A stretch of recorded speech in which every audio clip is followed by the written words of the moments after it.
नमस्कार दोस्तों, मैं Sumit Chaudhary success plus current platform पर आप सभी का हार्दिक स्वागत करता हूं। तो दोस्तों, आज के इस वीडियो में हम चर्चा करने वाले हैं एक बहुत ही महत्वपूर्ण और बहुत ही इंटरेस्टिंग विषय के ऊपर, जो कि जुड़ा हुआ है हमारे इतिहास से और हमारे सामाजिक और राजनीतिक ढांचे से भी। दोस्तों, आज जब आप हमारे देश की तरफ देखते हैं तो हमारा देश आपको विविधताओं में एकता वाला देश नजर आता है, यूनिटी इन डाइवर्सिटीज। और ऐसा क्यों है? क्योंकि हमारे यहाँ पे लोग दर्जनों की संख्या में रिलीजन्स को फॉलो करते हैं। हमारा समाज सैकड़ों जातियों, उपजातियों और गोत्रों में विभाजित है। हमारे यहाँ पे सैकड़ों की संख्या में कल्चर्स को फॉलो किया जाता है और हजारों की संख्या में भाषाएं और बोलियां बोली जाती हैं। उसके अतिरिक्त भौगोलिक विविधताओं में भी हम बहुत आगे हैं। हमारे यहाँ पे कहीं पहाड़ हैं तो कहीं पठार हैं, कहीं समतल हैं, कहीं नदियां हैं, कहीं रेगिस्तान है, कहीं बहुत ज्यादा बारिश होती है तो कहीं बहुत कम बारिश होती है। तो हमारा देश इतनी सारी विविधताओं को समाहित रखने के बावजूद भी एक है, इसीलिए इसे विविधताओं में एकता वाला देश कहा जाता है। अब दोस्तों, ये जो विविधताएं हैं, ये प्रॉब्लम्स नहीं हैं, ये इशू नहीं है। विविधताएं हर एक देश में होती हैं, लेकिन अगर कोई विविधता या कोई डाइवर्सिटी या कोई डिवीजन अगर किसी समाज के एक तबके को उसके अधिकारों से वंचित रखे या उसका शोषण करे तो ये चीज प्रॉब्लमेटिक हो जाती है। और ऐसी एक व्यवस्था हमारे समाज में भी है और वो व्यवस्था है जाति व्यवस्था। आप इस जाति व्यवस्था से भली भांति वाकिफ हैं। और ये जाति व्यवस्था ना केवल हिंदू धर्म में बल्कि इंडियन सबकॉन्टिनेंट के बहुत सारे रिलीजन्स में पाई जाती है। हम यहाँ पे स्पेसिफिकली हिंदू धर्म की बात करेंगे। हिंदू धर्म को आप जानते हैं कि सनातन धर्म भी कहा जाता है और वैदिक धर्म भी कहा जाता है। वेद इसके बहुत इंपॉर्टेंट स्क्रिप्चर्स हैं, चीफ स्क्रिप्चर्स माने जाते हैं, इसीलिए इसको वैदिक रिलीजन भी कहा जाता है। तो इस वैदिक रिलीजन की जब शुरुआत हुई और वैदिक सिविलाइजेशन जब शुरू हुआ तो उसको हम दो पीरियड में पढ़ते हैं। एक था अर्ली वैदिक पीरियड और एक था लेटर वैदिक पीरियड, क्योंकि दोनों पीरियड्स के अंदर बहुत ज्यादा तब्दीलियां आ गई थी। सामाजिक स्तर पे भी और राजनीतिक स्तर पे भी बहुत ज्यादा यहाँ पे बदलाव आ गए थे, इसलिए हम इसको दो पीरियड में पढ़ते हैं। और उसमें आपको बहुत सारे जवाब इस जाति व्यवस्था से रिलेटेड भी मिल जाएंगे। जाति व्यवस्था क्या है, वर्ण व्यवस्था क्या थी और ये over the period of time किस तरह से इवॉल्व हुई, इस जाति व्यवस्था में पहले से और बाद में क्या तब्दीलियां आई, उसकी हम बात करेंगे यहाँ पे। उसके बाद बात आती है स्त्रियों की स्थिति की। स्त्रियों की स्थिति हमारे समाज के अंदर कैसी है? आज के समय आप देखते हैं कि स्त्रियों को बराबरी का अधिकार दिलाने के लिए, उनको बराबरी की अपॉर्चुनिटी दिलाने के लिए, उनको सम्मान दिलाने के लिए हम बहुत सारे अभियान चलाते हैं, फेमिनिज्म की मुहिम चलाते हैं। तो इसका मतलब स्त्रियों की स्थिति पहले थोड़ी खराब रही होगी, तभी तो हमें ये मुहिम चलानी पड़ी। लेकिन क्या हमेशा से खराब थी? तो आपने ये भी सुना होगा, हमारे ही समाज का और हमारे ही रिलीजन के अंदर पहले इस तरीके के श्लोक भी लिखे गए हैं कि यत्र नार्यति पूज्यते रमन्ते तत्र देवता। जहां पे नारियों की पूजा होती है वहां पे देवता निवास करते हैं, वहां देवता भ्रमण करते हैं। तो इसका मतलब औरतों की इज्जत के बारे में हमारा समाज पहले से बहुत ज्यादा सजग था और उनको सब बराबरी का दर्जा देने की बात करता था। लेकिन अगर पहले ऐसा था तो ये स्थिति खराब कब हुई? ये सारे जवाब आपको अर्ली वैदिक एज और लेटर वैदिक एज के समय में जो परिवर्तन आया उससे मिल जाएंगे और उसकी हम बात करेंगे। शूद्रों की स्थिति, ब्राह्मणों की स्थिति और समाज में वर्ण व्यवस्था जो है उसका over the period of time कैसे इवोल्यूशन हुआ, उसकी हम बात करेंगे। ठीक है, तो सबसे पहले बात करते हैं वैदिक सिविलाइजेशन की। वैदिक सिविलाइजेशन जो है वो दोस्तों भारत का दूसरा सिविलाइजेशन था एंशिएंट पीरियड का। भारत का सबसे पहला सिविलाइजेशन जो है वो इंडस वैली सिविलाइजेशन, जिसको हम सिंधु घाटी सभ्यता कहते हैं, उसको आप जानते होंगे। उसका जो समय था वो 3300 बीसी से तकरीबन 1300 बीसी के बीच में माना जाता है। मेच्योर पीरियड जो है उसका माना जाता है 2700 बीसी से 1500 बीसी के बीच का। तो 1500 बीसी के अराउंड जो है वो इंडस वैली सिविलाइजेशन जो है, सिंधु घाटी सभ्यता जो है, उसका डिक्लाइन हो गया, उसका पतन हो गया। उसके पतन के कई सारे कारण माने जाते हैं। उसमें से एक कारण जो है, कई इतिहासकार ये भी मानते हैं कि ये जो वैदिक रिलीजन जो है यहाँ पे आया, वैदिक सिविलाइजेशन जो यहाँ पे आया, तो उसने इन लोगों को धकेल दिया दक्षिण भारत की तरफ। और वहां पे जो लोग रह रहे हैं वो द्रविडियन कल्चर वाले जो लोग हैं, वही पहले इंडस वैली सिविलाइजेशन के लोग हुआ करते थे। तो ये भी एक धारणा है, उसके कई सारे वर्जन्स हैं, उसकी हम अभी यहाँ पे बात नहीं करेंगे, किसी और दिन बात करेंगे। तो ये जो वैदिक सिविलाइजेशन है या वैदिक कल्चर जो है, वैदिक एज जो है, इसकी शुरुआत होती है तकरीबन 1500 बीसी से। हालांकि कई जगह आपको 1800 बीसी भी दिखेगी, उससे पहले भी दिखेगी। तो इसका मैच्योर पीरियड जो है वो 1500 बीसी से 600 बीसी के बीच का समय माना जाता है। 600 बीसी के बाद जो है वो महाजनपद पीरियड शुरू हो जाता है। उस समय भी वैदिक रिलीजन तो था ही, लेकिन वैदिक एज उसको नहीं कहते। वैदिक एज जो है वो 1500 बीसी से 600 बीसी के बीच का पीरियड है। और इसको भी दो भागों में बांटा गया है, एक है अर्ली वैदिक एज और एक लेटर वैदिक एज। ठीक है, इस एज को लेट ब्रॉन्ज एज भी कहा जाता है। ब्रॉन्ज एज जो है वो इंडस वैली सिविलाइजेशन के पीरियड को कहा जाता है और लेट ब्रॉन्ज एज जो है वो वैदिक एज को कहा जाता है। इसी दौरान आयरन की भी खोज हो चुकी थी, तो इसको अर्ली आयरन एज भी कहा जाता है, इसको आर्यन एज भी कहा जाता है। तो कई सारे इसके नाम हैं, Aryan civilisation, Vedic civilisation, Aryan age civilisation, late bronze age civilisation, कई सारे इसके नाम हैं। वैदिक सिविलाइजेशन इसका नाम इसलिए पड़ा क्योंकि इस दौर में, इस समय पे ही वेद लिखे गए थे। अब वेदों के बारे में कहा जाता है कि वो बहुत पहले से थे, अलग अलग लोग उसके बारे में ये भी कहते हैं, लेकिन साक्ष्यों के आधार पे और जिस तरह से जितनी रिसर्च हो चुकी है उस आधार पे माना जाता है कि इस दौर में वेदों को लिखा गया था, कंपोज किया गया था।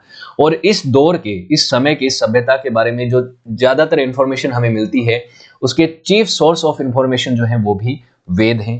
और अब वेद कितने हैं ये भी आपको पता होगा कि वैदिक कल्चर के अंदर 4 वेद थे, 4 वेद हैं, जिसमें सबसे पहले सबसे प्राचीनतम समय पे लिखा गया था वो वेद था ऋग्वेद।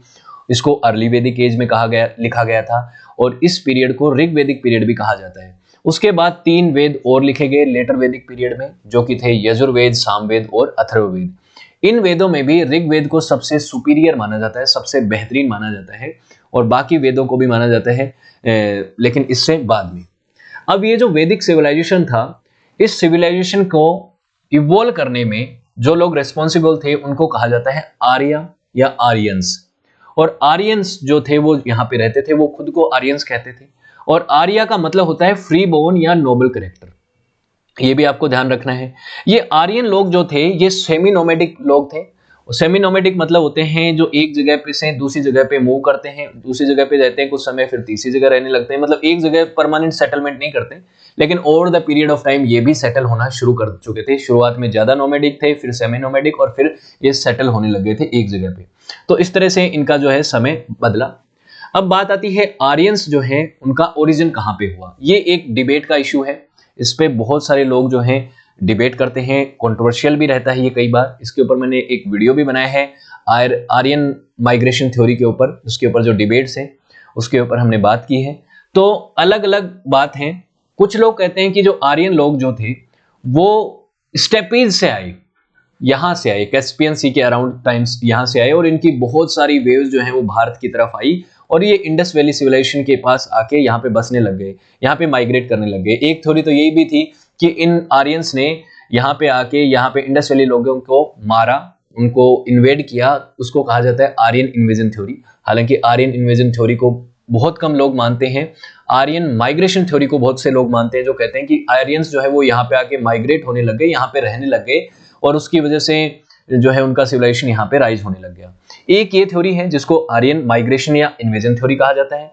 इसको प्रपोज किया था अलग अलग लोगों ने, स्पेशली ज्यादातर यूरोपियंस ने ही इसको प्रपोज किया था। मैक्स मुलर एक वेस्ट का हिस्टोरियन था, उसने कहा था कि कैस्पियन सी के अराउंड से आए थे आर्यंस। कुछ और दूसरे लोगों ने कहा कि रशियन स्टेपीज के पास से आए थे। बाल गंगाधर तिलक जो कि हमारे फ्रीडम स्ट्रगल के एक बहुत महत्वपूर्ण हीरो थे, इन्होंने कहा था कि आर्यंस जो है वो आर्कटिक रीजन से आए थे। उसके अलावा कुछ हिस्टोरियंस और कुछ भारतीयों का ये मानना है कि आर्यंस जो हैं वो नेटिव थे, यहीं के थे, और वो आउट ऑफ इंडिया थ्योरी को मानते हैं। देखिए दो थ्योरी है, एक तो है आर्यन माइग्रेशन थ्योरी जो ये कहती है कि आर्यंस बाहर से आए, और एक है आउट ऑफ इंडिया थ्योरी जो कि कहती है कि आप जो एक थ्योरी के अंदर ये चीज सही करने की, साबित करने की कोशिश की गई ना कि आर्यंस और यूरोपियंस के अंदर बहुत ज्यादा सिमिलरिटीज हैं उनकी भाषाओं में, उनके जीनोम में। तो यहाँ पे कई भारतीयों का और कई लोगों का ऐसा मानना है कि भारत से ये लोग जो है वो यूरोप की तरफ गए। तो आउट ऑफ इंडिया थ्योरी इन्होंने एक और यहाँ पे वो करी कि इंट्रोड्यूस करी कि इंडिया से बाहर गए हैं यूरेशिया की तरफ, यूरेशिया से भारत की तरफ नहीं आए। अब ये कई सारी थ्योरीज हैं, इनके ऊपर कई सारी डिबेट्स हैं, अलग अलग बातें हैं, लेकिन बहुत सारे जो संख्या में लोग हैं वो ज्यादातर इसको आर्यन माइग्रेशन थ्योरी को मानते हैं। अब आप किस चीज में मानते हैं वो अपना पॉइंट ऑफ व्यू है। अलग अलग इश्यूज को आप पढ़िए, जीनोम को पढ़िए, साइंस जर्नी को पढ़िए, तब आपको बहुत सी चीजें क्लियर हो जाएंगी, और फिर भी कुछ ना कुछ डाउट रह जाएंगे तो वो over the period of time solve आपके हो जाएंगे जब और रिसर्च होंगी तब। अब बात आती है वैदिक एज की, इसके ऊपर हम फोकस करते हैं। आर्यंस लोग जो थे वो धीरे धीरे, पहले देखिए मैंने कहा था कि ये कहाँ पे रहते थे, ये जो इंडस वैली वाला क्षेत्र है यहाँ पे रहते थे, लेकिन बाद में ये गंगेटिक प्लेन्स की तरफ शिफ्ट हो गए थे। गंगा जमुना का जो समा होता है जहाँ पे, वहाँ पे ये रहने लग गए। और मेन ऑक्यूपेशन जो है ये यहाँ पे खेती वगैरह करते थे, और भी इनके काम जो थे वो करते ही थे। तो जब ये लोग गंगेटिक प्लेन्स की तरफ शिफ्ट हुए तो उस दौर से वैदिक एज की शुरुआत होती है। मेन भाषा जो थी इनकी वो संस्कृत थी, संस्कृत भाषा ये बोलते थे, और सेमी नोमेडिक थे, रूरल ये रहते थे, रूरल इनका सिविलाइजेशन था। और पहला जो सिविलाइजेशन था हमारा इंडस वैली सिविलाइजेशन, वो अर्बन सिविलाइजेशन था। सोचिए कि उस जमाने में आप 3300 बीसी से लेके 1500 बीसी के बीच का समय की बात कर रहे हैं। उस समय एक अर्बन सिविलाइजेशन था, उसका अंत हुआ, उसके बाद एक नया सिविलाइजेशन हुआ जो कि एक रूरल सिविलाइजेशन था, वो वैदिक सिविलाइजेशन था। अब वैदिक सिविलाइजेशन के अंदर सबसे पहले लिखे गए वेद, तो सबसे ओल्डेस्ट लिटरेरी वर्क जो अवेलेबल है आर्यंस का वो है वेद।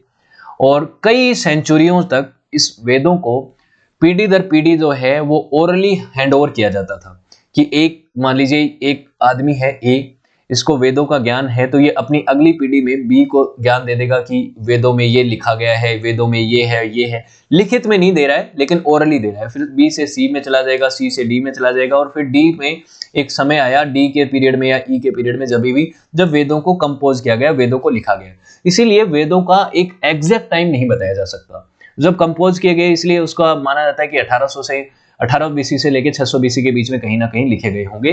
तो ये पीरियड एक मान्य पीरियड माना जाता है। लेकिन जो वैदिक कल्चर के लोग हैं और वेदों को मानते हैं, उनका मानना है कि इससे भी बहुत पहले से वैदिक जो सभ्यता है वो चलती आ रही थी और वेदों को ओरली ट्रांसफर किया जा रहा था। ये सब चीजें हैं। 4 वेद हैं। ऋग्वेद का मतलब में, ऋग का मतलब होता है प्रेज, सबसे पुराना वेद है, इसमें ये सबसे बड़ा वेद भी है। इसमें बहुत सारे हाइम्स लिखे गए हैं जो कि नेचर और कॉस्मोस के एलिमेंट्स को प्रेज करते हैं। फिर आता है यजुर्वेद। यजुर का मतलब होता है वर्शिप, वर्शिप मतलब पूजा, और पूजा से रिलेटेड जितने भी चीजें हैं उनके बारे में इसमें एक्सप्लेन किया गया है। ऋग्वेद से भी कुछ हाइम्स को इसमें लिया गया है। सामवेद में साम होता है, साम का मतलब होता है सॉन्ग, इसमें म्यूजिक से रिलेटेड बहुत सारी चीजें हैं, बहुत सारे हाइम्स हैं, बहुत सारी इसमें आपको पोएट्री और बहुत सारी चीजें आपको देखने को मिल जाएंगी। और अथर्ववेद जो कि सबसे निम्न स्तर का वेद माना जाता है इसमें, जिसमें जादू टोना, काला जादू, इन सब चीजों के बारे में बताया गया है, लेकिन इसमें मेडिकल के बारे में भी बताया गया है, तो वो चीजें भी इसमें है। तो सब कुछ इसमें ऐसा नहीं है कि नेगेटिव है, कई बार इसको बहुत ज्यादा नेगेटिव सेंस में देखा जाता है, लेकिन कुछ कुछ चीजें ऐसी हैं जो कि इसको इन वेदों के कंपैरिजन में वीक बनाते हैं, क्योंकि इनका फिलोसॉफिकल एंगल भी बहुत स्ट्रॉन्ग था। अथर्ववेद का उतना स्ट्रॉन्ग नहीं माना जाता है। अब पीरियड जो है वैदिक पीरियड, जिसको हम मेनली 1500 बीसी से 600-500 बीसी के अराउंड मानते हैं, अलग अलग किताबों में अलग अलग जगहों पे आपको अलग अलग इशू दिखाया जाएगा। आप मेनली मानिए कि 1800 बीसी से लेके आपको 500 बीसी के बीच में आपको अलग अलग टाइम दिखाया जाएगा। कोई आपको बोलेगा 1500 बीसी से लेके 600 बीसी, कोई बोलेगा 1800 से 500, कोई बोलेगा 1500 से 600, तो बहुत सारी चीजें हैं। लेकिन अगर आप बात करें वैदिक पीरियड की, तो इसको 2 भागों में बांटा गया। एक अर्ली वैदिक एज जिसका मेच्योर पीरियड 1500 बीसी से 1100 बीसी के अराउंड माना जाता है तकरीबन, और एक लेटर वैदिक पीरियड जिसको 1100 बीसी से लेके 500 बीसी के बीच में माना जाता है। तो ये 2 पीरियड थे, और 2 पीरियड में इसलिए माना गया क्योंकि इस 2 फेज में बहुत कुछ बदल गया। सामाजिक स्तर पे, कल्चरल स्तर पे, पॉलिटिकल स्तर पे एक ड्रामेटिक चेंज आपको समाज में देखने को मिलता है। और वैदिक जो है एरा जो था, उसमें पहला वैदिक एज जो था, अर्ली वैदिक एज, जिसको ऋग वैदिक पीरियड भी कहा जाता है, उस समय सिर्फ ऋग वेद था। और आगे वाले पीरियड में, इस लेटर वैदिक पीरियड में 3 वेद और कंपोज किए गए, तो इसको लेटर वैदिक पीरियड कहा गया। अर्ली वैदिक एज की अगर बात करें, और कुछ लोग जो ये मैप जो है वो आर्यन माइग्रेशन को सपोर्ट करता है उस तरह से, तो आर्यन यहां से आके यहाँ पे सेटल हुए, तो इस क्षेत्र में रहते थे। फिर धीरे धीरे क्या है कि इनका ये जो है आगे की तरफ भी शिफ्ट होने लगे, गंगा के जो आगे की तरफ जो है शिफ्ट होने लगे, गंगेटिक प्लेन्स की तरफ, और यहाँ पे भी इनका वो होने लग गया, प्रसार होने लग गया। तो अर्ली वैदिक से लेटर वैदिक पीरियड में जियोग्राफिकली भी ये नंबर में भी बढ़े हैं, संख्या में बढ़ने के साथ साथ इन्होंने ज्यादा क्षेत्र को भी गवर्न किया है, रूल किया है, और ज्यादा क्षेत्र में ये रहे हैं। तो ये पीरियड है। और उसके बाद तो आप जानते हैं महाजनपद पीरियड हो गया था। क्या क्या हुआ उसकी हम आगे बात करेंगे। एंशिएंट हिस्ट्री में मैंने बहुत डिटेल में ये सब चीजें पढ़ाई हैं, लेकिन हम यहाँ पे अर्ली और ऋग्वैदिक पीरियड को कंपेयर करेंगे। बहुत इंपॉर्टेंट है अर्ली और ऋग्वैदिक पीरियड को हमें समझना, जाति के आधार पे वर्ण व्यवस्था को और उसके सामाजिक स्तर के साथ साथ हमें राजनीतिक स्तर को भी समझना है, उनके स्ट्रक्चर को समझना है। तो इनिशियली जो आर्यंस थे वो सप्त सिंधु के क्षेत्र में रहते थे। सप्त सिंधु यानी 7 नदियां जहां पे बहती हैं, और 7 नदियां कौन कौन सी थी? सिंधु यानी इंडस, ब्यास यानी व्यास रिवर, उसके अलावा वितासा जिसको कहा जाता था झेलम रिवर को, परउंशी मतलब रावी नदी, उसके अलावा अक्षिणी यानी कि चेनाब, और शुद्रुद्री यानी सतलज। ये सातों नदियां जहां जिस क्षेत्र में बहती थी, इस क्षेत्र में ये रहते थे। सप्त सिंधु के क्षेत्र में ये लोग रहते थे। और यही जो क्षेत्र है इसमें पुराने समय पे इससे भी नीचे गुजरात तक के जो क्षेत्र में रहते थे, आप जानते हैं आपके इंडस वैली सिविलाइजेशन वाले लोग भी, तो इसी क्षेत्र में इन लोगों ने भी शुरुआत में रहना शुरू किया। अब बात आती है कि इनका शुरुआती समय में पॉलिटिकल स्ट्रक्चर कैसा था, राजनीतिक ढांचा कैसा था।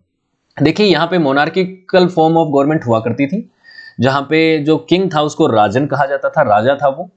लेकिन इस राजा के पास बहुत ज्यादा अनलिमिटेड पावर नहीं थी, लिमिटेड पावर थी। इस राजा को भी समिति और सभा जो कि सोशल असेंबलीज थी उनकी सलाह लेनी पड़ती थी, उस हिसाब से काम करता था। पैट्रियार्कल फैमिली थी, पितृसत्तात्मक फैमिली उस समय भी थी। जन जो था वो सोशल यूनिट में सबसे बड़ा था। अब देखिए जन के बाद जनपद आया, जनपद के बाद महाजनपद आया, वो over the period of time develop हुए हैं। जनपद जो है वो आगे चल के आपको लेटर वैदिक पीरियड में दिख जाएगा, लेकिन अर्ली वैदिक पीरियड में सिर्फ आपको जन दिखेगा। तो जन क्या होता है? देखिए सोशल ग्रुपिंग की बात करें, कुल, एक परिवार जो है उसको कुल कहा जाता था। कुल के बाद ग्राम बनते थे, बहुत सारे कुल मिलके क्या है कि ग्राम बना लेते थे, और बहुत सारे गांव मिल के एक जन बनाते थे। मतलब एक ट्राइबल असेंबली, ट्राइबल कम्युनिटी हो जाती थी, एक बहुत बड़ी ट्राइब बन जाती थी और बहुत सारे लोग उसमें रहते थे। तो ये जन था और ये सबसे बड़ी सोशल यूनिट थी। अब इन जन मिलके आगे चल के जनपद बनते थे, जो कि एक छोटा स्टेट मान सकते हैं जिसको, और बहुत सारे जनपद मिलके एक महाजनपद बनाते थे जिसको एक लार्जर एंटिटी पॉलिटिकल यूनिट के तौर पे देखा जाता था। और वो 16 महाजनपद का जो पीरियड है वो आगे आता ही है, आप जानते हैं। तो वो बड़े स्टेट हुआ करते थे। ट्राइबल्स की, ये जो ट्राइबल थे, ये जो जन थे, इनकी असेंबली भी हुआ करती थी, जिनको सभा और समिति कहा जाता था। इन समितिज के जैसे ट्राइबल किंगडम थे, जैसे भारताज थे, मत्स्य थे, यदुज थे, पुरु थे, ये कई सारे ऐसे असेंबली थी, किंगडम थे, ट्राइबल किंगडम थे। इनके राजन हुआ करते थे, लेकिन राजन के पास बहुत ज्यादा पावर नहीं थी, लिमिटेड पावर हुआ करती थी। ये मैं अभी इसलिए बता रहा हूं क्योंकि लेटर वैदिक पीरियड में बहुत कुछ बदलने वाला है। मैं आपको लेटर वैदिक पीरियड को इंडिविजुअल भी पढ़ाऊंगा और फिर इनका लास्ट में हम कंपैरिजन करेंगे। अब सोशल स्ट्रक्चर जो कि बहुत महत्वपूर्ण है, अर्ली वैदिक पीरियड का सोशल स्ट्रक्चर हम पढ़ रहे हैं, ऋग वैदिक पीरियड का हम स्ट्रक्चर पढ़ रहे हैं, ध्यान रखिएगा। शुरुआती समय में वो फिलोसॉफी थी, यत्तर नार्यति पूज्यते रमन्ते तत्र देवता। वो जो मैंने बात आपको कही थी वो ये दौर था जिसमें औरतों को रेस्पेक्टेबल पोजीशन मिलती थी, उनको सभा और समिति में पार्टिसिपेट करने का मौका मिलता था, उनको अधिकार था इस तरह का। गार्गी और मैत्री जैसी विदुषी महिलाएं हुई जिस दौर में कई महान कवियत्रियां हुई, पोएट्स हुई, जैसे अपाला, लोपामुद्रा, विश्वारा, घोषा, ये कवित्रियां हुई हैं जिन्होंने कई सारी कविताएं लिखी हैं। उस दौर में मोनोगामी जो है वो, जिसमें एक विवाह, एक औरत के साथ एक ही पुरुष विवाह करेगा, एक पुरुष जो है वो एक ही स्त्री को अपनी पत्नी मानेगा, ये प्रथा जो है ये चल रही थी। लेकिन कई जगहों पे आपको पॉलीगैमी भी दिखती थी, जिसमें एक से ज्यादा स्त्रियों को अपनी पत्नी रखते थे रॉयल फैमिली के लोग, तो वो भी चीजें देखती थी। लेकिन ये कॉमन नहीं थी, कॉमनली क्या करते थे, मोनोगेमी ही रखते थे। इस दौर में चाइल्ड मैरिजेस नहीं थी, इस दौर में सोशल डिस्टिंक्शन था, वर्ण व्यवस्था थी, लेकिन वो रिजिड या हेरिडेटिक नहीं था। अब इसको थोड़ा सा हम समझ लेते हैं। देखिए दोस्तों, देखिए आप, बाल विवाह क्यों नहीं था, चाइल्ड मैरिज क्यों नहीं थी, इसको थोड़ा सा मैं आपको बता देता हूँ। क्योंकि हमारे हिंदू धर्म में 4 आश्रम थे वैदिक कल्चर में। ब्रह्मचारी आश्रम, जिसमें 0 से 25 साल की उम्र तक आपको पढ़ाई लिखाई करनी है, गुरु के आश्रम में रहना है, चीजों को सीखना है, तो यहाँ पे विवाह नहीं होगा ना। फिर दूसरे नंबर पे आता था गृहस्थ आश्रम, जो कि 25 वर्ष से लेकर 50 वर्ष के बीच में था, जिसमें आपको गृहस्थ जीवन जीना है, तो यहाँ पे विवाह भी हो जाता था। तो 25 वर्ष तो एक अच्छी उम्र है विवाह के लिए, तो ये उस समय होता था। उसके अलावा वानप्रस्थ आश्रम, जो कि 50 से लेके 75 वर्ष की उम्र में होता था, जो कि एक तरह से अधूरा, सेमी आप इसको मान सकते हैं कि संन्यास है, और पूरी तरह से पूर्ण संन्यास जो है वो 75 से 100 वर्ष की उम्र में लिया जाता था। 4 आश्रमों में जीवन को इन्होंने बांट रखा था, वो कि एक कमाल का तरीका था कि आपको किस तरह से जीवन जीने की एक शैली थी। लेकिन आगे चल के ये चीजें बदल जाएंगी, और कैसे बदलेंगी वो दिखेगा आपको। सोसाइटी का क्लासिफिकेशन जो है वो बहुत महत्वपूर्ण है। वो कैसे करा था इन्होंने, 4 वर्णों में सोसाइटी को बांट रखा था, जिसमें 4 सोसाइटी के कौन कौन थे, ब्राह्मण थे, क्षत्रिय थे, वैश्य थे और शूद्र थे। इसमें ब्राह्मणों की जो पोजीशन थी वो सबसे ऊपर थी, उसके बाद दूसरे नंबर पे क्षत्रिय आते थे, तीसरे नंबर पे वैश्य आते थे, चौथे नंबर पे शूद्र आते थे। अब ब्राह्मण क्या करते थे, पहले इनको समझते हैं। ब्राह्मण जो है वो रिचुअल्स करते थे, सैक्रिफाइस करते थे, टीचर्स होते थे, एक तरह से प्रीस्ट होते थे, उसके अलावा एडवाइजर होते थे, फिलोसोफर थिंकर होते थे, टीचिंग का काम ये करते थे। तो इनके पास समाज की सबसे ऊपरी जो कमान थी वो इनके पास थी, ये सबसे ऊपर माने जाते थे, इनका एक सबसे ऊपर का ओरा था, ओहदा था।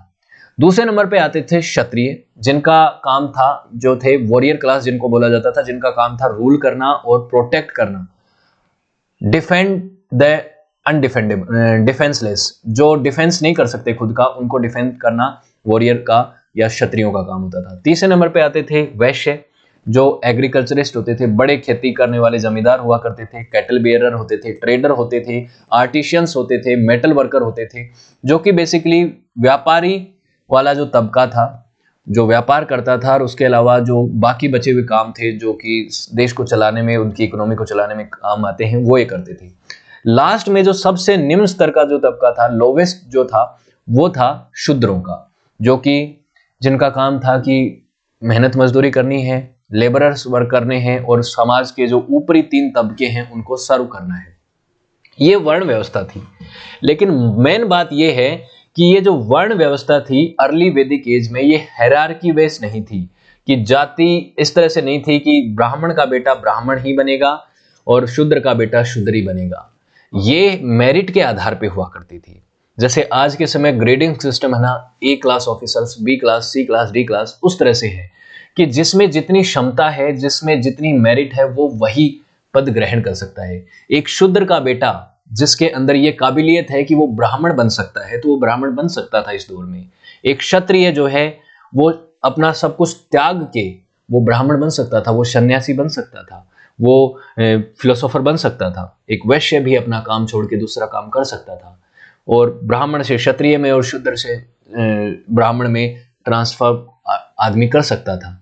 लेकिन ये स्थिति अर्ली वैदिक एज में थी। लेटर वैदिक एज में ये सब चीजें बदल गई और ये हायरार्की, बस हायरार्की से हो गया, वंशानुगत हो गया कि ब्राह्मण का बेटा ब्राह्मण होगा, शूद्र का बेटा शूद्र होगा, शूद्र ब्राह्मण के काम नहीं कर सकता, ब्राह्मण शूद्र वाले काम नहीं करेगा। और ये जो चीजें हैं ये वंशानुगत होने की वजह से शूद्रों की स्थिति, जो कि समाज में सबसे निम्न स्तर पे थे, सबसे नीचे उनको माना जाता था, उनकी स्थिति को खराब कर दिया गया। यहाँ पे अर्ली वैदिक एज में भले ही शूद्रों को उनका काम जो है वो निम्न था, लेकिन फिर भी इनके साथ अस्पृश्यता नहीं रखी जाती थी, अनटचेबिलिटी नहीं रखी जाती थी, इनके साथ भेदभाव नहीं रखा जाता था, इनको समाज में अच्छी पोजीशन पे रखा जाता था। इनकी स्थिति इतनी दयनीय नहीं थी जितनी आगे चल के लेटर वैदिक एज में हुई। ये स्थिति जो है वो अर्ली वैदिक एज में ठीक थी, मैनेजेबल थी। वर्ण व्यवस्था जो है, ऑक्यूपेशन जो है वो वर्ण के आधार पे था कि आपको अपना ऑक्यूपेशन अपने वर्ण के हिसाब से करना है। ब्राह्मण जो है वो ब्राह्मण के काम करेगा,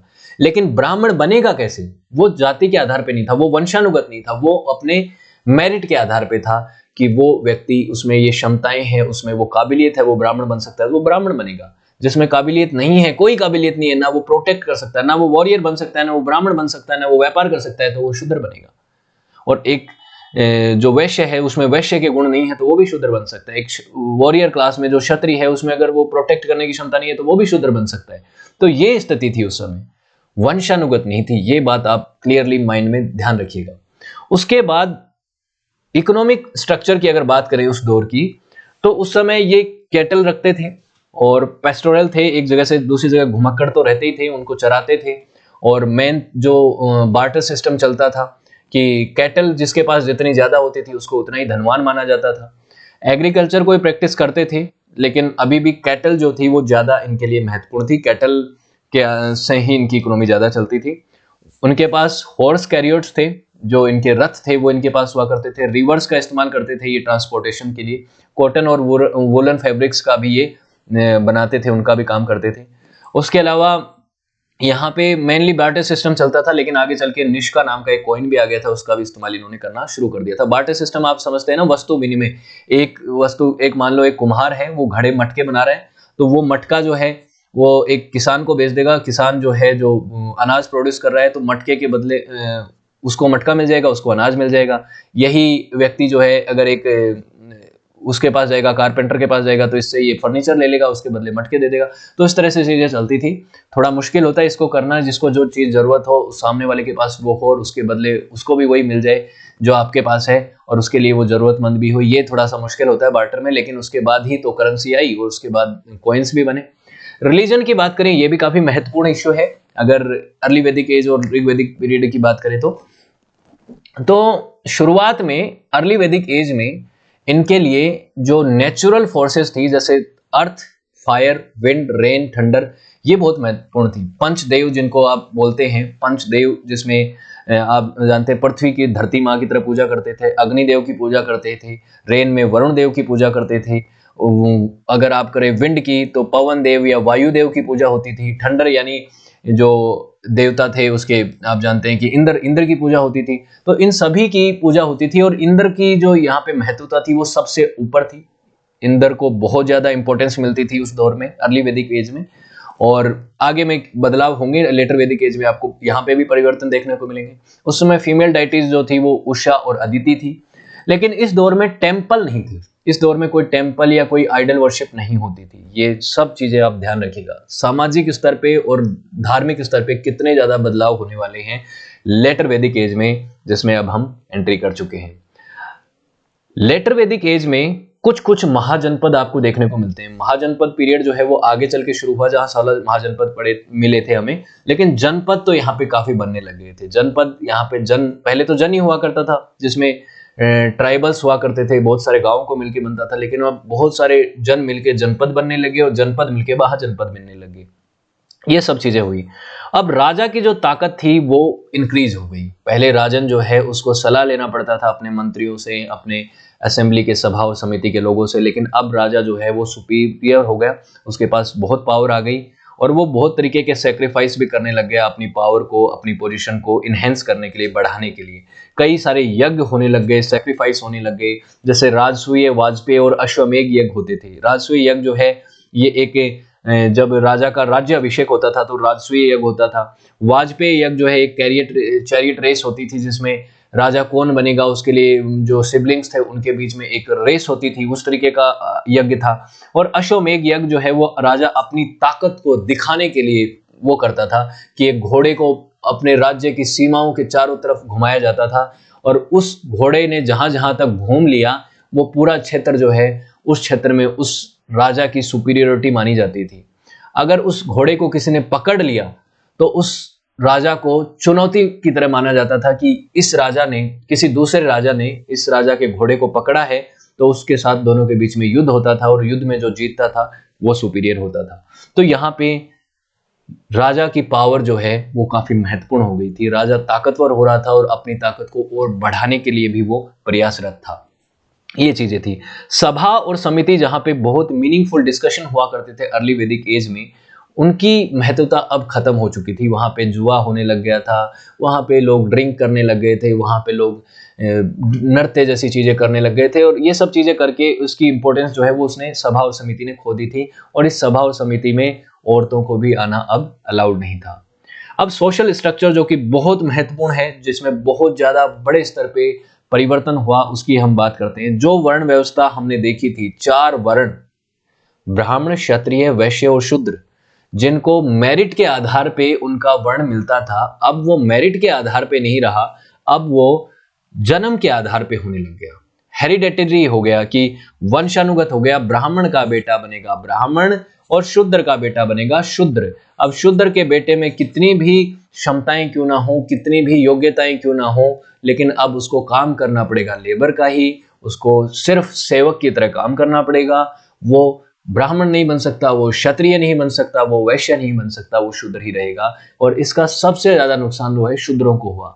और यहाँ पे धीरे धीरे टाइम के साथ साथ अनटचेबिलिटी भी डेवलप होने लग गई। इन शूद्रों के साथ अस्पृश्यता का भेदभाव होने लग गया कि इनको नीचा जाने लगा, इनको निम्न स्तर का प्राणी समझने लगे लोग, और सेकेंडरी सिटीजन की तरह इनको ट्रीट किया जाने लगा। इनको मंदिरों में एंट्री नहीं थी, मंदिर जब बनने लग गए थे मंदिरों में एंट्री नहीं थी, इनको अधिकार नहीं मिलते थे, बहुत सारी चीजें जो है यहाँ पे एक तरह से जाति व्यवस्था जो है वो यहाँ से बननी शुरू हुई। वर्ण व्यवस्था यहाँ पे चरमराने लग गई, धर्म का यहाँ पे पतन होने लग गया, समाज यहाँ पे जो है वो टूटने लग गया। समाज में यहाँ पे बंटवारा मेरिट के आधार पे ना होके जन्म के आधार पे होने लग गया, जो कि काफी समस्या वाला इशू था, जिसकी वजह से समाज टूटा भी। औरतों की स्थिति जो है यहाँ पे और ज्यादा पहले अच्छी थी, लेकिन अब यहाँ पे खराब होने लग गई, क्योंकि इनको पब्लिक असेंबलीज में भी अटेंड करने की परमिशन नहीं थी, ना तो ये सभा समिति को अटेंड करने सकती थी, और औरतों की स्थिति ओवर द टाइम समाज के अंदर डिग्रेड हुई, डिमिनिश हुई। चाइल्ड मैरिजेस भी यहाँ पे कॉमन होने लग गई। समाज के वो जो चीजें थी, 4 आश्रम जो है उसको लोगों ने डिस्ट्रक्ट कर दिया, तोड़ दिया, और अब 4 आश्रम ना करके वो अपने हिसाब से अपनी जिंदगी जीते थे। और सब कास्ट भी जो है वो यहाँ पे डेवलप होने लगी। ऑक्यूपेशन बेस्ड सब कास्ट की, कौन क्या काम कर रहा है उस हिसाब से उनकी सब कास्ट होने लग गई। तो जाति का यहाँ पे राइज होने लग गया। गोत्र भी यहाँ पे इंस्टीट्यूशनलाइज होने लग गए। जाति, वर्ण से जाति का यहाँ पे वो हुआ, इवोल्यूशन हुआ कि जाति बनने लग गई। जाति पहले नहीं थी, पहले वर्ण व्यवस्था थी, और वो भी मेरिट के आधार पे ऑक्यूपेशन था, ये चीजें थी। तो पहले ब्राह्मण जो है वो थिंकर, क्षत्रिय लीडर, वैश्य जो है प्रॉफिट माइंडेड होते थे, और शूद्र जो है वो सिर्फ वर्कर हुआ करते थे, और ये मेरिट के आधार पे था। और अब ये किस पे होने लग गया? वंश के आधार पे, यानी कि जाति, जन्म के आधार पे ये सब होने लग गया। इकोनॉमिक स्ट्रक्चर भी बदला। इकोनॉमिक स्ट्रक्चर इस तरह से बदला, पहले सेमी नोमैडिक थे, अब ये थोड़े सेटल होने लग गए, और ये इनका जो चीफ ऑक्यूपेशन था वो एग्रीकल्चर हो गया। कुछ इंडस्ट्रियल वर्क भी होने लग गए, जैसे मेटल वर्क होने लग गया, पोर्ट्री बनाना, कारपेंट्री वाले काम करना, ये सब चीजें यहाँ पे थी। साथ में ये कुछ फॉरेन ट्रेड भी करने लगे, सुमेरिया और बेबीलोन के साथ इनके ट्रेड रिलेशंस भी हैं, उनसे भी कुछ चीजें यहाँ पे खुदाई में पता चलती हैं कि इनके साथ इनके रिलेशंस थे। रिलीजन भी है बहुत ज्यादा बदलाव ले चुका था। पहले जैसा कि मैंने आपको बताया कि पंचदेव की बहुत ज्यादा महत्वता थी, और इंद्र सबसे चीफ डाइटी हुआ करते थे। लेकिन अब इंद्र और अग्नि ने अपनी सिग्निफिकेंस इस दौर में खो दी थी। प्रजापति जो क्रिएटर, और विष्णु, भगवान विष्णु जो हैं, जिनको प्रेजर माना जाता है, उनको यहाँ पे इंपॉर्टेंट गॉड की तरह ट्रीट किया जाने लगा। वो महत्वपूर्ण गॉड बने। ब्रह्मा विष्णु महेश का जो कॉन्सेप्ट है वो इस दौर में ज्यादा ताकतवर हुआ, उनको ज्यादा मानने लगे लोग। उसके बाद जो प्रेयर पहले लोग करते थे, प्रार्थना की महत्वता ज्यादा हुआ करती थी। रिचुअल्स और सैक्रिफाइस बहुत कम होते थे अर्ली वैदिक एज में, लेकिन यहाँ पे रिचुअल्स होने लग गए, सैक्रिफाइस होने लग गए, और प्रेयर्स को इन्होंने थोड़ा सा महत्व देना कम कर दिया। मतलब यहाँ पे पतन के रास्ते की तरफ था धर्म। और उसके अलावा प्रीस्ट क्लास जो थी, जो कि ब्राह्मण क्लास के पास ही प्रीस्ट का ओहदा हुआ करता था, वो बहुत ज्यादा ताकतवर होने लग गई, और वो समाज को डिक्टेट करने लग गई। उन्होंने अपने रूल रेगुलेशंस बनाए, उन्होंने रिचुअल्स और रिट्स के नाम पे लोगों को डराया, रूल्स बनाए, और उनके हिसाब से समाज को चलना पड़ता था, क्योंकि वो जैसा बोलते थे उनको लोग समझदार समझते थे, उनको लोग ज्यादा इंटेलेक्चुअल समझते थे। तो वो लोग जो है अपनी इंटेलिजेंस का फायदा उठा के उन लोगों को ठगते थे, उनको दबाव में डालते थे, और डिक्टेट करने लगे थे समाज को।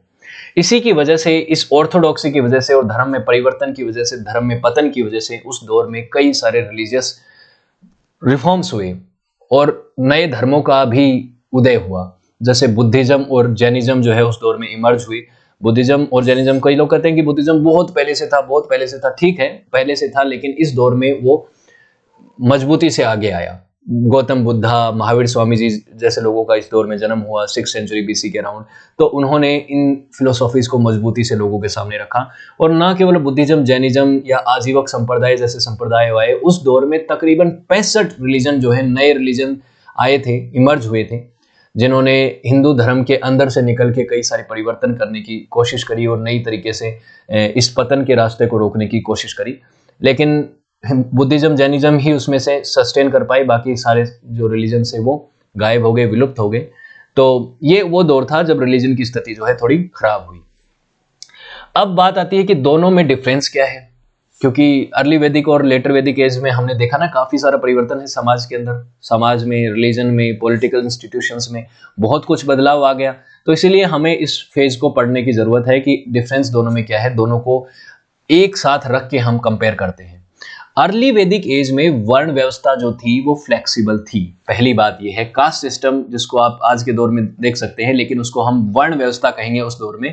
तो जो वर्ण व्यवस्था थी वो फ्लेक्सिबल थी, रिजिड नहीं थी। ब्राह्मण का बेटा ब्राह्मण बनेगा ये तय नहीं था, उसको काबिलियत होने पे ही ब्राह्मण माना जाएगा, काबिलियत होने पे ही उसको शूद्र माना जाएगा, काबिलियत होने पर ही उसको क्षत्रिय माना जाएगा, और अगर उसमें स्किल नहीं रहे तब वो जाके शूद्र में जाएगा। शूद्र का बेटा भी ब्राह्मण बन सकता था, ये बात थी। और ये प्रोफेशन जो था, ऑक्यूपेशन जो था, वो बर्थ के आधार पे ना होके किसके आधार पे था, मेरिट के आधार पे था। और लेटर वैदिक एज में ये सब उल्टा हो गया कि मेरिट को बिल्कुल ध्यान में नहीं रखा जा रहा था, बर्थ ही डिटरमाइनिंग फैक्टर था कि सोसाइटी किस हिसाब से डिवाइड होगी, ब्राह्मण कौन बनेगा, जो ब्राह्मण के घर पे जन्म लेगा वही ब्राह्मण होगा, शूद्र के घर पे जन्म लेने वाला शूद्र ही होगा। और इनको अपने जाति के आधार पे, अपने वर्ण के आधार पे ही ऑक्यूपेशन को भी अपनाना पड़ेगा। अब शूद्र चाहकर भी वो काम नहीं कर सकता जो कि ब्राह्मण करते हैं, शूद्र चाहकर भी इस दौर में वेदों को नहीं पढ़ सकता था, स्क्रिप्चर्स को नहीं पढ़ सकता था, ये सब चीजें नहीं कर सकता था। तो ये दौर था, और इस समय अनटचेबिलिटी भी आने लग गई थी, सबकास्ट भी बन गई थी, गोत्र भी बन गए थे। औरतों की स्थिति की अगर बात करें तो अर्ली वैदिक पीरियड में औरतों को काफी फ्रीडम मिलता था, उनको राइट्स मिलते थे, उनको सभा समिति में जाने की भी छूट थी, वो पॉइंट्स भी हुआ करती थी, सब कुछ करती थी, वेद वगैरह भी पढ़ सकती थी, पॉलिटिकल इंपॉर्टेंस भी थी उनकी डिसीजंस में। लेकिन लेटर वैदिक पीरियड में ये सारे अधिकार उनसे छीन लिए गए, उनको सेकेंडरी सिटीजन की तरह ट्रीट किया जाने लगा, और उनके हाथ से सारी पावर्स छीन ली, उनको फ्रीडम छीन ली, उनके पति की मर्जी के बिना बहुत सारे काम वो कर नहीं सकती थी। ये सब चीजें यहाँ पे होने लग गई थी। और वेद वगैरह को पढ़ने की भी उनको परमिशन नहीं थी, सभा समिति में एंट्री भी बंद कर दी गई थी। ये सब चीजें यहाँ पे चल रही थी। तो पतन का दौर लेटर वैदिक पीरियड दिख रहा है आपको। इकोनॉमी की बात करें तो शुरुआत में पेस्टोरलिस्टिक इकोनॉमी थी, एक जगह से दूसरी जगह घूमते थे, मवेशियों को चराते थे, पालते थे, मेनली इस तरीके से काम करते थे, और सेटल बहुत कम हुई। लेटर वैदिक पीरियड में ये लोग सेटल होने लग गए, इकोनॉमिक पॉइंट ऑफ व्यू से देखा जाए तो ये थोड़ा मजबूत होने लग गए थे, और इनके पास सरप्लस भी होने लग गया था, खेती वगैरह करने लग गए थे, तो इनके पास अनाज वगैरह भी अच्छा होने लग गया था। और यहाँ पे एग्रीकल्चर दोनों समय पे होता था, लेकिन यहाँ पे एग्रीकल्चर इनका मेन व्यवसाय होने लग गया था लेटर वैदिक पीरियड में। और शुरुआत में ये हंटर गैदरर भी हुआ करते थे, काफी हंटरिंग करते थे, लेकिन लेटर वैदिक पीरियड में ये हंटरिंग को छोड़ के क्रॉप्स की तरफ ज्यादा ध्यान इन्होंने देना शुरू कर दिया।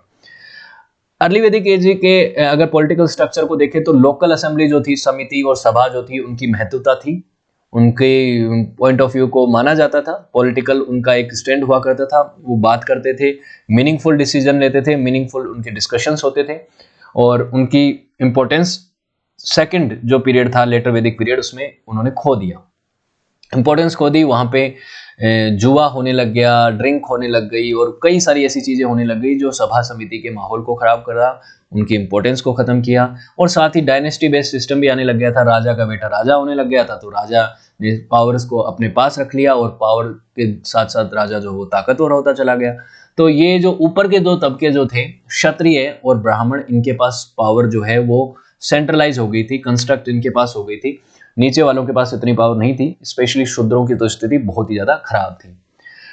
पहले अर्ली वैदिक एज में ना केवल शूद्रों को मतलब मेरिट के आधार पे जाति होती थी, वर्ण व्यवस्था होती थी, लेकिन अगर कोई शूद्र बन भी गया अनस्किलफुल होने की वजह से, तो उनको अनटचेबल की तरह नहीं रखा जाता था, उनको उनके साथ बुरा व्यवहार नहीं किया जाता था, उनको रेस्पेक्ट के साथ ट्रीट किया जाता था। लेकिन लेटर वैदिक पीरियड के अंदर शूद्रों को अनटचेबल्स की तरह ट्रीट किया जाने लगा, रिजिड कास्ट सिस्टम को इम्पोज किया गया, जबरदस्ती एक तरह से इम्पोज किया गया, सिस्टम इस तरह से हो गई, प्योरिटी, पॉल्यूशन, इस तरीके के कॉन्सेप्ट आने लगे कि समाज में ये पॉल्यूटेड लोग हैं, ये प्योर लोग हैं, इस तरीके की बातें होने लग गई।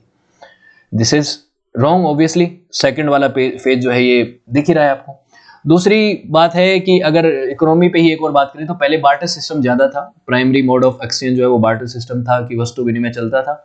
लेकिन लेटर वैदिक पीरियड में इन्होंने कुछ कॉइन्स को भी डेवलप कर लिया था, गोल्ड और सिल्वर कॉइन्स को भी इस्तेमाल करने लग गए थे, जिनका ये इस्तेमाल करते थे ट्रेड करने में इधर से उधर, और इंटरनेशनल ट्रेड भी तो होने लग गया था इनका बेबीलोन और इनके बीच में, वैदिक सिविलाइजेशन के लोगों के बीच में।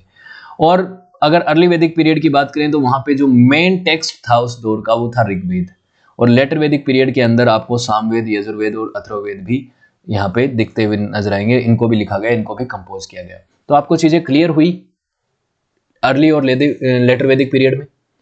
3 पॉइंट्स में मैं खत्म करूंगा बात को।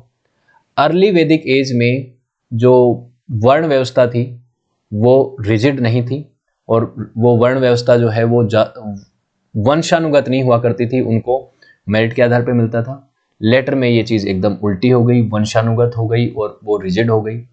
अर्ली वैदिक एज में औरतों की स्थिति बड़ी सुदृढ़ थी, बड़ी स्ट्रॉन्ग था उनका पॉइंट ऑफ व्यू और उनको अधिकार मिलते थे। लेटर वैदिक एज में उनके अधिकार छीन लिए गए। अर्ली वैदिक एज में ये क्या बोलते हैं, जो लोग थे ये ज़्यादा घुमक्कड़ हुआ करते थे। लेटर वैदिक एज में थोड़ा सा सेटल होने लग गए। अर्ली वैदिक एज में चीज़ें जो है उसमें रिलीजन जो है उसमें जैसे देवता थे इंद्र, अग्नि वगैरह, इनकी पूजा ज़्यादा होती थी, मंदिर वगैरह के कॉन्सेप्ट नहीं थे। लेकिन लेटर वैदिक एज में इन देवताओं ने अपना इंपॉर्टेंस खो दिया और ब्रह्मा विष्णु महेश के कॉन्सेप्ट जो हैं वो ज़्यादा सुपीरियर हो गए। अर्ली वैदिक एज में सभा समिति होती थी, राजा ज़्यादा ताकतवर नहीं होता था। लेटर वैदिक एज में राजा ही ज़्यादा ताकतवर होने लग गया और जो सभा समिति है उसने अपनी इंपॉर्टेंस खो दी। होपफुली आपको चीज़ें क्लियर हुई होंगी। तो वीडियो अच्छा लगा तो लाइक, शेयर और कमेंट कीजिएगा। साथ में सक्सेस प्लस एकेडमी के प्लेटफॉर्म्स को ज्वाइन कीजिएगा, जहाँ पे यहाँ पे एप्लीकेशन भी आपको मिलेगी, जहाँ पे इन वीडियोस की पीडीएफ आप डाउनलोड कर सकते हैं, इन वीडियोस से रिलेटेड वीडियोस भी देख सकते हैं और भी साथ ही आप मुझसे चैट के माध्यम से जुड़ सकते हैं। किसी भी तरीके का कोई डाउट हो मैं आपका यहाँ पे डाउट सॉल्व जरूर करने की कोशिश करूँगा। कोई भी सजेशन हो वो भी आप दे सकते हैं। साथ ही सक्सेस प्लस एकेडमी के जो प्रीमियम कोर्सेज हैं उनको भी आप यहाँ पे एक्सेस कर सकते हैं, जिनमें आपको जैसे मॉडर्न हिस्ट्री है तो यहाँ पे इनसे रिलेटेड आपको वीडियोज़ मिलेंगे, साथ में उनके नोट्स मिलेंगे, साथ में उनके आपको टेस्ट भी मिलेंगे, जिससे आप अपना आकलन कर सकें, अपने कॉम्पिटिशन एग्जाम की अच्छे से तैयारी कर सकें। साथ ही सक्सेस प्लस एकेडमी के इंस्टाग्राम, टेलीग्राम और फेसबुक के साथ भी जुड़ सकते हैं। So thank you so much for watching this video. Have a good day, see you next class.